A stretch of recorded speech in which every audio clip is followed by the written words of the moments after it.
ان الحمد للہ اما بعد اعوذ باللہ من الشیطان الرجیم بسم اللہ الرحمن الرحیم۔ سورۃ التکاثر۔ الہاکم التکاثر، زیادتی کی چاہت نے تمہیں غافل کر دیا۔ حتیٰ زرتم المقابر، یہاں تک کہ تم قبرستان جا پہنچے۔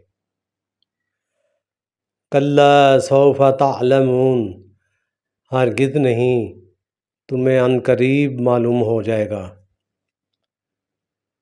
ثم کلا سوف تعلمون، پھر ہرگز تم کو یقینی طور پر علم ہو جائے گا۔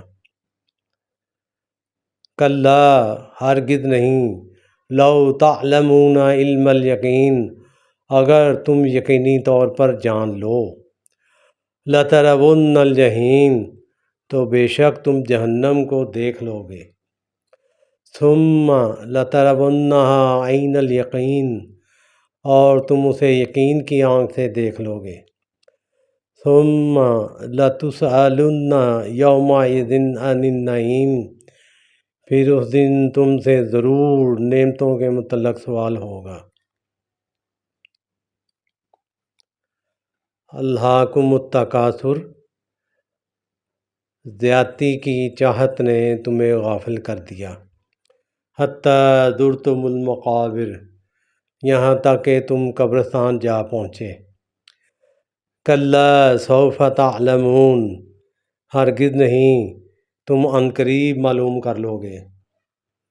ثم کلا سوف تعلمون، ہرگز نہیں، پھر تمہیں جلد علم ہو جائے گا۔ کلا لو تعلمون علم الیقین، ہرگز نہیں، اگر تم یقینی طور پر جان لو، لترون الجحیم، تو بے شک تم جہنم دیکھ لو گے۔ ثم لترونہا عین الیقین، اور تم اسے یقین کی آنکھ سے دیکھ لو گے۔ ثم لتسألن یومئذ عن النعیم، پھر اس دن تم سے ضرور نعمتوں کے متعلق سوال ہوگا۔ اس صورت میں اللہ تبارک و تعالیٰ فرماتے ہیں کہ انسان کی جو خواہش ہے کہ اس کے پاس بہت دولت، مال و متاع، گھر بار، کھیتی باڑی، جانور، یہ سب کچھ ہو، سونے جواہرات سب کچھ ہو، یہ مال و دولت اکٹھا کرنے کی جو خواہش ہے نا، یہ اس کو قبر تک لے جاتی ہے، اس کا پیچھا ہی نہیں چھوڑتی، اس کا لالچ بڑھتا ہی چلا جاتا ہے۔ آج اگر اس کے پاس سونے کی ایک وادی ہے تو اس کا دل کرے گا کہ میرے پاس سونے کی 2 وادیاں ہو جائیں، 2 ہو جائیں گی تو اس کا دل کرے گا کہ 3 ہو جائیں۔ نیک اعمال سے وہ بچتا ہے، لالچ اس کو گن گن کر روپے، پیسہ، سونا، جواہر اکٹھا کرنے کی ترغیب دیتا جاتا ہے۔ جتنا اس کے پاس مال و متاع آتا جاتا ہے، اس کا لالچ اتنا ہی بڑھتا جاتا ہے۔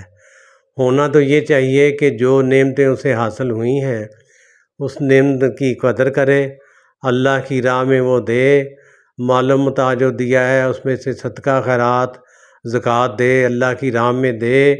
یہ سوچے کہ یہ اللہ نے مجھے جو دولت دی ہے یہ میرے لیے آزمائش ہے، میں نے اس آزمائش میں سے پاس ہونا ہے، میں نے کامیاب ہونا ہے۔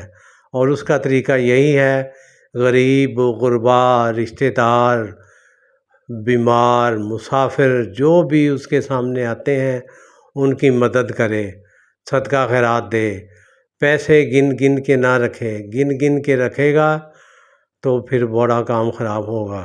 اور دوسری بات یہ ہے کہ اس کو جتنی دولت اللہ نے دی ہے بے گنے دی ہے، اور اللہ نے اس کا حساب بھی لینا ہے۔ یہ نہ ہو کہ وہ جو ہے اس کو بچا بچا کے رکھتا پھرے اور آخر وقت آ جائے، جب آخر وقت آ جائے گا تو اس وقت کچھ کام نہ آئے گا۔ اور اللہ تعالیٰ یہی فرماتے ہیں کہ اگر تم جانتے ہوتے نا تو اتنا لالچ نہ کرتے، نیک اعمال میں زیادتی کرتے، لیکن تمہیں یہی ہے کہ ابھی بڑی ڈھیر ساری عمر پڑی ہے، میں ابھی یہ بھی کر لوں وہ بھی کر لوں، اور اتنی دیر میں قبر کی دیواریں جو ہے نا وہ تمہیں اپنے اندر سمیٹنے کے لیے بےتاب ہو جاتی ہیں، تمہارا آخری وقت آ جاتا ہے۔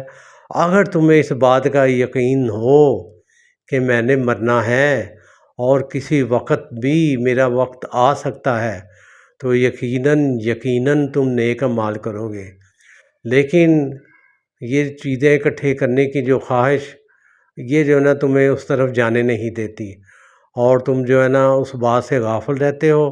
اور اگر تمہیں یقین ہو جائے کہ جہنم تمہارے ان اعمال کی وجہ سے تمہارے انتظار میں ہے، تو یقین کرو کہ تم اپنے اعمال لازماً بہتر کر لو۔ اگر تمہیں پکا یقین ہو کہ میرے ان اعمال کی وجہ سے جہنم میرا مقدر ہو سکتی ہے تو تم اپنے آپ کو بہتر کر لو گے، لیکن ہوتا یہی ہے کہ انسان غفلت میں ڈوبا رہ جاتا ہے، اور اس کا آخری وقت جب آ پہنچتا ہے تو اس وقت پھر افسوس کے علاوہ اور پریشانی کے علاوہ اور کچھ حاصل نہیں ہوتا۔ اللہ نے اس صورت کے ذریعے ہمیں یہ بتانے کی کوشش کی ہے کہ ہمارا جو بھی ہمیں اللہ کی نعمتیں حاصل ہیں ہم نے ان کا حساب دینا ہے، اور یہ حساب دیے بغیر ہمارا گزارا نہیں۔ ہم نے نیک اعمال کیے ہیں پھر بھی حساب دینا ہے، ہم نے برے اعمال کیے ہیں پھر بھی حساب دینا ہے۔ حساب ہر وقت اور ہر حالت میں ہمیں دینا ہی پڑے گا، اس سے مفر نہیں۔ اس لیے یہ اللہ نے یہ صورت نازل کی ہے، ہمیں بتایا ہے کہ ہم اپنے اعمال بہتر کریں، جو نعمتیں حاصل کی گئی ہیں ان کا حساب جب دینا ہے تو وہ کس حساب سے دینا ہے، یہ ایک نقشہ کھینچ دیا ہے۔ حساب کتاب برا ہوا تو جہنم مقدر ہوگی، حساب کتاب اچھا ہوگا تو انشاءاللہ تعالیٰ اللہ کی رحمت ہمارے ساتھ ہوگی، لیکن اس کے لیے شرائط یہی ہے کہ اللہ کی راہ میں پیش کرے اپنا مال و متاع، گن گن کے نہیں رکھنا، خواہشات کو بے لگام نہیں چھوڑنا، خواہشات کی اندھا دھند پیروی نہیں کرنی۔ خواہشات کو محدود کرے گا تو حساب کتاب بھی مختصر ہوگا۔ اللہ سے دعا ہے اللہ نے جو ہمیں یہ چیز نازل کی ہے اس کو پڑھ کر سمجھ کر اپنے اعمال بہتر کرنے کی توفیق عطا فرمائے، اور یہ بات ہم اپنے دوسرے بہنوں بھائیوں تک بھی پہنچائیں۔ السلام علیکم ورحمۃ اللہ۔